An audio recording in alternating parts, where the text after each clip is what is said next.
بسم اللہ الرحمن الرحیم الحمد للہ رب العالمین والصلاة والسلام علی اشرف المرسلین نبینا و سیدنا محمد وعلی آلہ و اصحابہ اجمعین۔ ناظرین السلام علیکم۔ سیرت النبی صلی اللہ علیہ وسلم کے حوالے سے ہماری گفتگو جاری ہے اور آج اس سلسلے کا 49واں پروگرام ہے۔ غزوہ حنین کے حوالے سے بات ہوگی۔ پچھلے پروگرام میں عرض کر رہا تھا کہ رسول اللہ صلی اللہ علیہ وسلم جب فتح مکہ سے فارغ ہوئے تو آپ نے مکہ شہر کے گرد و نواح میں جو بڑے بڑے بت نصب تھے انہیں توڑوانے کے لیے صحابہ کرام کے دستے بھیجے۔ سب سے بڑا بت جو تھا اس کا نام عزا تھا۔ اسے توڑنے کے لیے آپ صلی اللہ علیہ وسلم نے حضرت خالد بن ولید کو بھیجا۔ ایک جگہ ہے جس کا نام ہے نخلہ، وہاں پر یہ بت تھا۔ یہ طائف اور مکہ کے درمیان ہے ایک جگہ۔ تو حضرت خالد بن ولید رضی اللہ عنہ نے وہ بت منہدم کر دیا، توڑ دیا۔ اسی طرح حضرت عمرو بن عاص رضی اللہ عنہ کو بھیجا۔ ایک اور بت ہے جس کا نام ہے سواع۔ یہ قبیلہ حذیل کا بت تھا اور مکہ سے تقریباً 3 میل کے فاصلے پر تھا۔ آپ صلی اللہ علیہ وسلم نے یہ بت بھی توڑوا دیا۔ اس کے بعد ایک اور بت ہے جس کا نام منات ہے۔ یہ ایک چھوٹا سا شہر ہے، قصبہ ہے جس کا نام قدید ہے۔ مکہ سے اگر آپ مدینہ کی طرف چلیں تو تقریباً 100 کلومیٹر کے فاصلے پر ہے۔ آپ صلی اللہ علیہ وسلم نے حضرت سعد بن زید اشہلی کو بھیجا تاکہ یہ بت توڑیں۔ حضرت خالد بن ولید رضی اللہ عنہ جب عزا بت کو توڑ کر واپس آتے ہیں تو آپ صلی اللہ علیہ وسلم انہیں دوبارہ بھیجتے ہیں۔ ایک قبیلہ ہے بنو جزیمہ کہ آپ وہاں جائیں اور انہیں اسلام کی دعوت دیں۔ خالد بن ولید رضی اللہ عنہ 350 صحابہ لے کر جاتے ہیں، جس میں مہاجرین ہیں، انصار ہیں اور قبیلہ بنو سلیم کے بھی لوگ ہیں۔ قبیلہ بنو سلیم جو ہے یہ نیا اسلام میں داخل ہوا ہے۔ جب آپ پہنچتے ہیں قبیلہ بنو جزیمہ، انہیں اسلام کی دعوت دیتے ہیں تو وہ اپنی طرف سے اسلام قبول کر لیتے ہیں، لیکن جس طرح وہ اس کا اظہار کرتے ہیں وہ حضرت خالد بن ولید کو اس کی سمجھ نہیں آتی۔ وہ بجائے یہ کہ یوں کہیں کہ ہم مسلمان ہو گئے، وہ یوں کہتے ہیں کہ ہم نے اپنا دین چھوڑ دیا، ہم نے اپنا دین چھوڑ دیا۔ اور جلدی میں حضرت خالد بن ولید غلط فیصلہ کرتے ہیں اور ان پر حملہ کر دیتے ہیں۔ کچھ لوگ ان کے مارے جاتے ہیں، باقی سارا قبیلہ جو ہے وہ گرفتار ہو جاتا ہے۔ حضرت خالد بن ولید رضی اللہ عنہ ہر شخص کو ایک قیدی دے دیتے ہیں اور پھر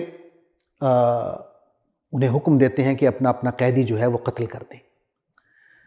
مہاجرین اور انصار جو ہیں انہیں حضرت عبداللہ بن عمر رضی اللہ عنہ منع کرتے ہیں کہ یہ غلط ہے، ایسا نہ کریں، تو وہ تو حضرت خالد بن ولید کا حکم نہیں مانتے۔ لیکن بنو سلیم کے جو لوگ ہیں وہ اپنے قیدی قتل کر دیتے ہیں۔ اور جب حضور صلی اللہ علیہ وسلم تک یہ خبر پہنچتی ہے تو آپ غصہ فرماتے ہیں اور بلکہ یوں کہتے ہیں کہ اللہم انی ابرأ الیک مما صنع خالد، کہ اللہ جو کچھ خالد بن ولید نے کیا ہے میں اس سے برات کا اعلان کرتا ہوں، اس سے لا تعلقی کا اظہار کرتا ہوں۔ اور پھر آپ صلی اللہ علیہ وسلم نے حضرت علی رضی اللہ عنہ کو بھیجا کہ یہ جو قبیلہ بنو جزیم ہے اور جو لوگ ان کے قتل ہوئے ہیں ان کی دیت ادا کی جائے اور جتنے بھی قیدی ہیں سب کو آزاد کر دیا جائے۔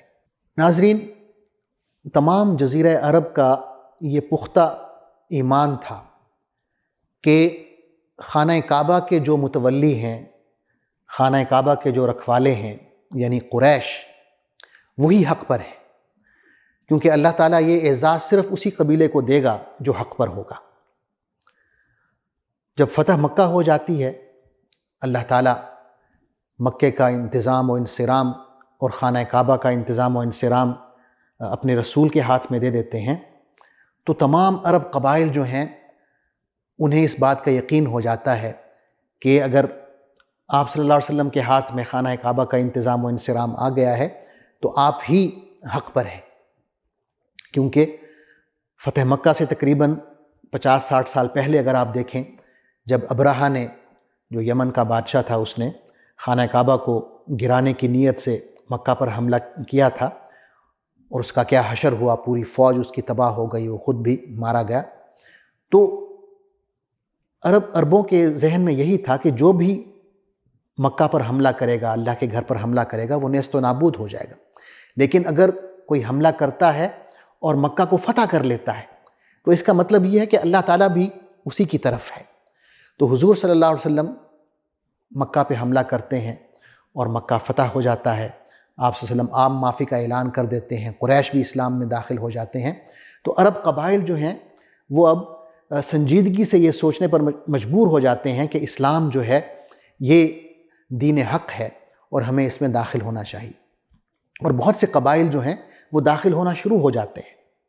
لیکن ابھی بھی چند ایسے جنگجو قبائل موجود ہوتے ہیں جو یہ سمجھتے ہیں کہ اب بھی اسلام کو اور محمد صلی اللہ علیہ وسلم کو شکست دی جا سکتی ہے، اور یہ جو قبائل ہیں یہ طائف کے ارد گرد ہیں۔ طائف میں دو بہت بڑے بڑے قبیلے تھے، ایک کا نام ہے ثقیف اور دوسرے کا نام ہے حوازن۔ اور طائف سے ذرا ہٹ کے ایک اور بہت بڑا قبیلہ ہے جس کا نام ہے قیس عیلان۔ قیس عیلان جو ہے اس کی پھر بہت سی شاخیں ہیں، جن میں ایک ہے نصر، ایک ہے جشم، ایک ہے سعد بن بکر۔ اور یہ جو قبیلہ ہے سعد بن بکر، یہ وہی قبیلہ ہے جس میں رسول اللہ صلی اللہ علیہ وسلم کا بچپن گزرا۔ آپ کی جو دودھ شریک والدہ ہیں جنہوں نے آپ کو دودھ پلایا، حضرت حلیمہ سعدیہ رضی اللہ عنہا، یہ اسی قبیلے سے تعلق رکھتی تھیں۔ سعد بن بکر کے علاوہ ایک اور قبیلہ ہے بنو ہلال۔ تو یہ تینوں بڑے قبیلے اپنی ذیلی شاخوں کے ہمراہ ایک شخص ہے جس کا نام ہے مالک بن عوف، اس کے گرد اکٹھے ہو جاتے ہیں اور مکہ پر حملے کی تیاری شروع کر دیتے ہیں۔ حضور صلی اللہ علیہ وسلم کو جب اطلاع ملتی ہے تو آپ بھی صحابہ کرام کے ساتھ نکلتے ہیں۔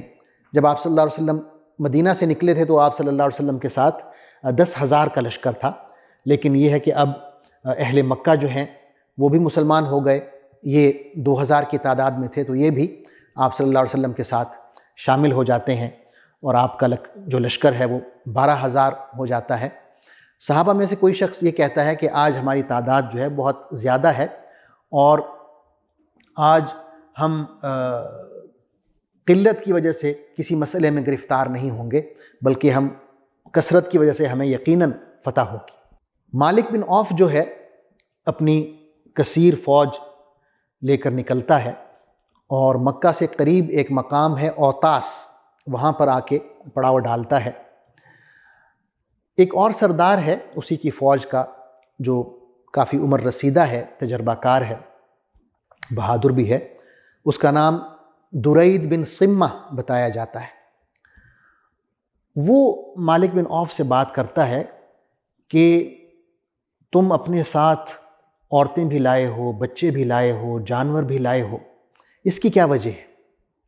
مالک بن عوف کہتا ہے کہ میں نے یہ اس لیے کیا ہے کہ جو میری فوج ہے وہ بہادری سے لڑے گی، کیونکہ جب اس کو پتہ ہوگا کہ اگر ہم نے پیٹھ پھیری تو ہماری عورتیں ہیں، پیچھے بچے ہیں، تو ان کی حفاظت کے لیے یہ جاں بازی سے لڑیں گے۔ تو اس پر درید بن سمہ کہتا ہے کہ تم نے بے وقوفی کی ہے، تم نے ان کو لا کے بہت بڑی غلطی کی ہے۔ اگر تمہیں فتح ہوتی ہے تو تمہاری عورتیں اور بچے تو محفوظ ہی ہوں گے، لیکن اگر تمہیں شکست ہوتی ہے تو پھر تمہاری عورتیں اور بچے اور مویشی سارے کے سارے جو ہیں وہ مال غنیمت شمار ہوں گے، اور تم کسی کو منہ دکھانے کے قابل نہیں ہوگے۔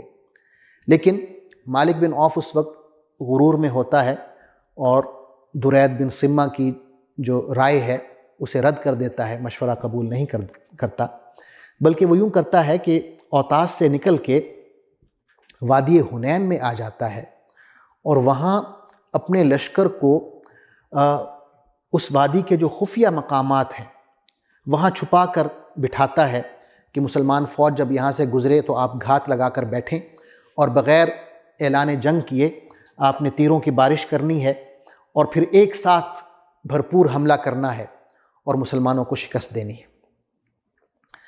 اور ہوتا بھی یہی ہے کہ حضور صلی اللہ علیہ وسلم اپنا لشکر لے کے وادی حنین سے گزر رہے ہوتے ہیں اور صحابہ کرام مطمئن ہوتے ہیں کہ ابھی دشمن دور ہے، لیکن یہ ہے کہ اچانک ان پر تیروں کی بارش شروع ہو جاتی ہے اور پھر پورا لشکر جو ہے ثقیف کا اور حوازن کا اور قیس اعلان کا وہ صحابہ پر حملہ کر دیتا ہے۔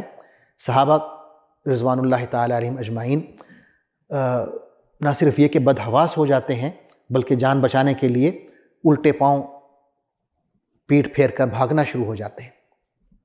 حضور صلی اللہ علیہ وسلم چند صحابہ کے ساتھ جو مہاجرین ہیں اور چند قریبی رشتہ داروں کے ساتھ میدان جنگ میں جم کر کھڑے ہوتے ہیں۔ آپ اپنے بغلے پر سوار ہیں، آپ کے چچا زاد بھائی ہیں ابو سفیان بن حارث اور آپ کے چچا ہیں حضرت عباس رضی اللہ عنہما۔ ان دونوں نے آپ صلی اللہ علیہ وسلم کے بغلے کی لگامیں پکڑی ہوئی ہیں تاکہ اس افراتفری میں وہ بھدک نہ جائے۔ آپ صلی اللہ علیہ وسلم حضرت عباس کو حکم دیتے ہیں۔ حضرت عباس کے بارے میں آتا ہے کہ آپ کی آواز جو ہے بہت اونچی آواز تھی۔ آپ انہیں حکم دیتے ہیں کہ صحابہ کرام کو بلایا جائے، مہاجرین کو، خاص طور پر وہ جنہوں نے حدیبیہ کے روز درخت کے نیچے بیعت کی تھی۔ تو حضرت عباس جو ہیں اونچی آواز میں صدا لگاتے ہیں، یا اہل السمرہ، یا اصحاب السمرہ، کہ اے وہ لوگوں جنہوں نے حضور صلی اللہ علیہ وسلم کے ہاتھ پہ درخت کے نیچے جہاد کی بیعت کی تھی، مرتے دم تک لڑنے کی بیعت کی تھی، واپس آؤ۔ تو صحابہ کرام فوراً لپکتے ہیں اور تیزی سے واپس دوڑتے ہیں۔ پھر حضرت عباس جو ہیں دوبارہ آواز لگاتے ہیں، یا انصار، کہ اے انصار کے صحابیوں واپس آؤ۔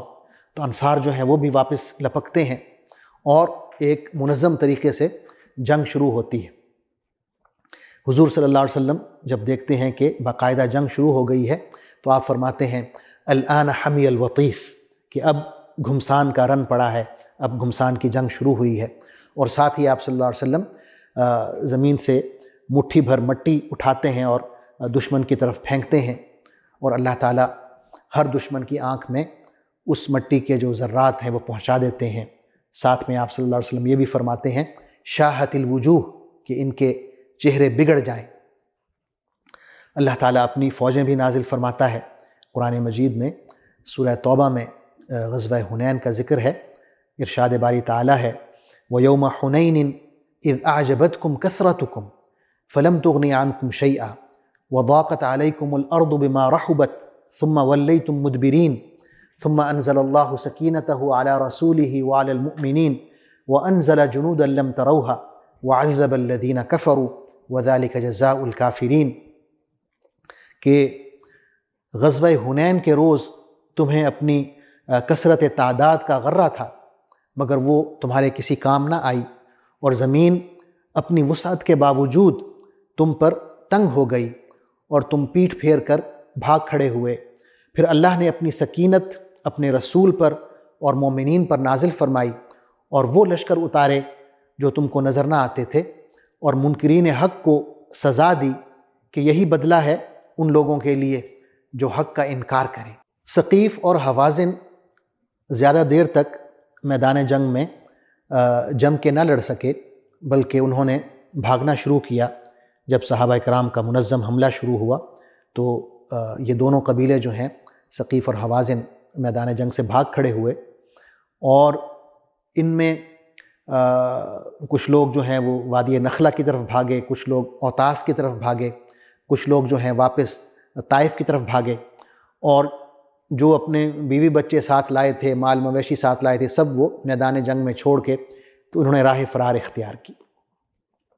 حضور صلی اللہ علیہ وسلم نے صحابہ کرام کو حکم دیا کہ ان کا پیچھا کریں، تو صحابہ نے ان کا پیچھا کیا۔ کچھ صحابہ کے دستے جو ہیں وادی نخلہ کی طرف ان کا پیچھا کرتے ہوئے گئے، کچھ اوتاس کی طرف گئے، اور دشمن کے وہ دستے جو طائف کی طرف بھاگے، حضور صلی اللہ علیہ وسلم نے خود ان کا پیچھا کیا۔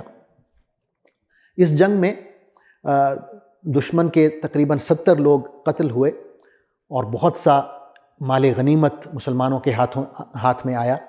ان میں 6000 قیدی ہیں، جن میں عورتیں بھی ہیں، بچے بھی ہیں، اور 24,000 اونٹ ہیں، 40,000 بکریاں ہیں، اور اسی طرح